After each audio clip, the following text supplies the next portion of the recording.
National Highway ni jelama samjagi tongo aborok haste habangni lamani selaipano hamya aboni bagino NSIDCL by haste habuni mungsa kok salai mongkride tongke NSIDCL ni samongno bahaki habanggo simongrika Masing-Joroni Odibeshoni Ulisalo Osumong Tisaka Kebenai Bodoli MLA Roji Deborma Tiavani Firomorika Tangbitiri Montri Tingkurai Bosaka Kendro Hapang Eba Hakotoni Hapang Kaisa Company Non Samong Riwi Obo Haike Samong Karisaki Tongo Abani Logilogi Osumong Logiwo Korang Tisaka Kebenai Bodoli Adong Odibesh Deborma Te MLA Bishokito Deborma Borok Saka Haste Hapangni Bishokti Samong Karisake Haste Hapangni Thalina Orang Rok Tong Khamo তাহলে রাজ্যে যে এতগুলো রাস্তা যে national highway হয়ে গেছে এবার কিভাবে নিয়ন্ত্রণ হবে আমি আপনাদেরকে তুলে ধরছি গতকাল আমি সাবরুমে গিয়েছি সাবরুমে যে ন্যাশনাল হাইওয়ের যে অবস্থা রাস্তাগুলি এইগুলি মানে বলতে গেলে মানে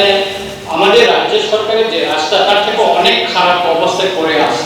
আর রাস্তার ন্যাশনাল হাইওয়ে চারিদিকে দুই সাইডে এমনভাবে দোকানপাট হয়েছে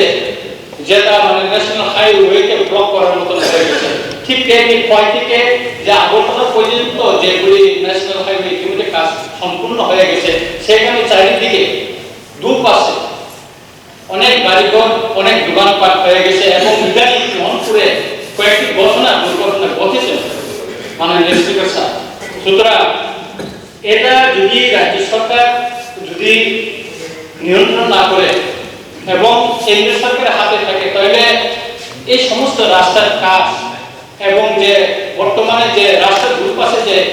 বাজারগুলি এবং দোকানগুলি যে গড়ে উঠেছে এটা আগামী দিন এটা বড় ধরনের একটা সমস্যা হবে এবং দুর্ঘটনা সম্ভাবনা কমে দেখা দিচ্ছে মাননীয় স্পিকার স্যার মাননীয় স্পিকার স্যার এটা এত রেগুলার মেইনটেনেন্স 5 বছর যে এজেন্সি কাজটা করেছে সেই এজেন্সি দেখাশোনা করবে 5 বছর পর সেটা রাজ্য সরকারের অধীনস্থ হলে অটোমেটিকলি শিফট হয়ে আসে তো আপনি যেটা বললেন সেটা আমি নোট করে রাখছি আমাদের ইলেকশনের পর ইভেন আমার এলাকার নিয়েও কিছু হাইওয়ের কাজ হয়েছে কাদের সাথে কথা বলবো উই ডোন্ট নো যখন NHIDCL এর কর্তৃপক্ষের কাছে আমরা ফোন করি তারা আসতে চায় আমাদের সাথে they don't report to the state government না আসলেও পারে I have already given a letter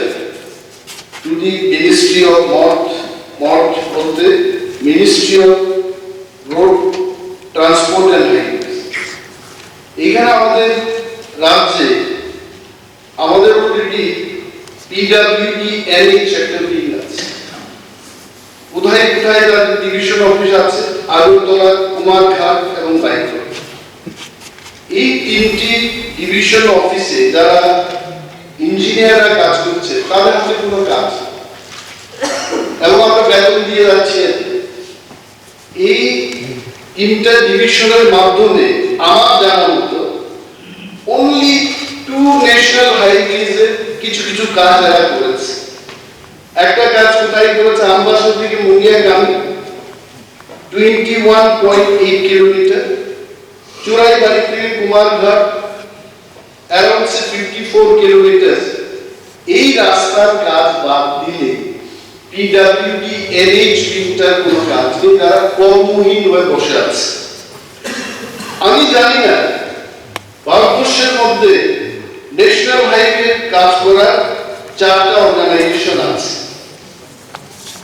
একটা হচ্ছে national highway authority of India আরেকটা হচ্ছে national highway infrastructure development corporation limited border route organisation এবং রাজ্যের PWD দপ্তর আমাদের অনেকের কাছে এই ধারণা হয় যে NHIDCL is the funding authority. It is not correct. Funding authority হচ্ছে মঠ যেহেতু আমাদের স্টেট PWD এর সেই ক্ষমতা আছে কাজ করার উইং আছে এবং কাজ করলে আমরা টাকাও পাবো আগে ছিল 9% এখন যদি মঠদের থেকে কাজ নিয়ে এসআরআই বলছি আমি এখন আসছি কেন এটা বলছি দপ্তরকে এটা জানতে হবে ন্যাশনাল হাইওয়ের কাজ নেই, তাহলে 6% মনিটরিং, সুপারভিশন এবং এজেন্সি ফি হিসেবে আমরা পাবো। ওয়াই পিডব্লিউডি দপ্তর, এই দপ্তরের মাননীয় ভারপ্রাপ্ত মন্ত্রী কেন মঠকে লিখে এই হাইওয়ে তৈরির কাজ হাতে নিচ্ছে না? This is my question. কারণ এটা করলে পর আমরাও জিজ্ঞেস করতে পারতাম জনপ্রতিনিধিরা। আর 6% টাকা এই পিডব্লিউডি এনএইচ দপ্তর পেয়ে যাবে, বেতন ভাতার পক্ষে আমাদের সুবিধা হবে। মাই কোয়েশ্চেন ইজ দ্যাট আগামী দিন এই পদক্ষেপ নেওয়া হবে কি?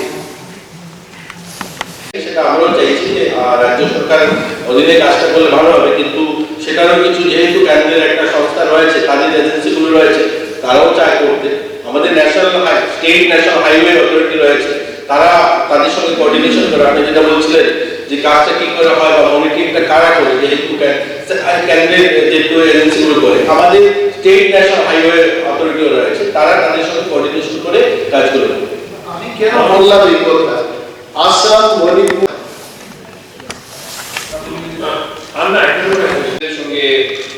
রাজ্য সরকারের কোনো মৌ স্বাক্ষরিত হয়নি। ঠিক, মৌ যেহেতু স্বাক্ষরিত হয়নি, এনএসআইডিসিএল যেভাবে কাজ করে চলছে, যেটা আমার হেসামারা খোয়াই চৌমনি থেকে খোয়াই যে পোর্শনটা, এটা প্রায় 1 বছর ধরে কাজ অলরেডি স্টপ আছে। কাজ প্রথম থেকে করেছে ঠিক আছে, কিন্তু এখন এটা আপাতত স্টপ আছে। তাহলে আগের যে এনএইচ, যে ছোট 7.5 মিটারের যে এনএইচটা, ওটা দিয়ে আমাদের মন্ত্রী সুধাংশু এবং যারা তারা সবাই ওই রুটেই আছে, কিন্তু এখন এমন অবস্থা হয়েছে যে এলাকার জনগণরা ওই রোডটা তাড়াতাড়ি মেরামত করার জন্য এনএসআইডিসিএল এর কাছে অনেক প্রার্থনা জানিয়েছে, কিন্তু আজ অবধি এই কাজটা স্টার্ট হয়নি। শুনেছি লাস্ট উইকে শুনেছি যে কাজটা তাড়াতাড়ি করা হবে, হয়তো কন্ট্রাক্টর চেঞ্জ করা হচ্ছে। আমি বলেছি এনএসআইডিসিএল এর ডাইরেক্টরকে বলেছি তাড়াতাড়ি এই কাজটা করে দেওয়ার জন্য। সেটাই আবেদন জানাচ্ছি। ঠিক আছে, এই বিষয়টা নিয়ে উনি একই কথা বলবেন, যেহেতু আপনি বলছেন আমরা সুধাংশু, আমি আইডিসিএল এর সঙ্গে রাজ্য সরকারের কোনো মৌ স্বাক্ষরিত হয়নি, কারণ ভারতবর্ষের সবগুলো জাতীয় সড়ক কেন্দ্রীয় সড়ক পরিবহন উত্তর পরিবহন মন্ত্রণালয়ের অধীনে আছে। এই মন্ত্রণালয়ের অধীনস্থ দপ্তর বিভিন্ন সময় বিভিন্ন গেজেট নটিফিকেশনের মাধ্যমে national highway infrastructure development corporation limited, national highway authority of India PWD দপ্তরের এই সড়কগুলো উন্নতিকরণের বা প্রশস্তকরণ বা রক্ষণাবেক্ষণের দায়িত্ব ন্যস্ত করে। তাই কোনো রাজ্য সরকারের সঙ্গে ভারপ্রাপ্ত সংস্থা কোনো মৌ স্বাক্ষরিত করার প্রয়োজন পায় না। 2 নম্বর, এনএসআইডিসিএল এর কাজ রাজ্য সরকার কিভাবে তত্ত্বাবধান করছে? 1 নম্বর প্রশ্নের উত্তর সাপেক্ষে এই প্রশ্নের উত্তর আসে।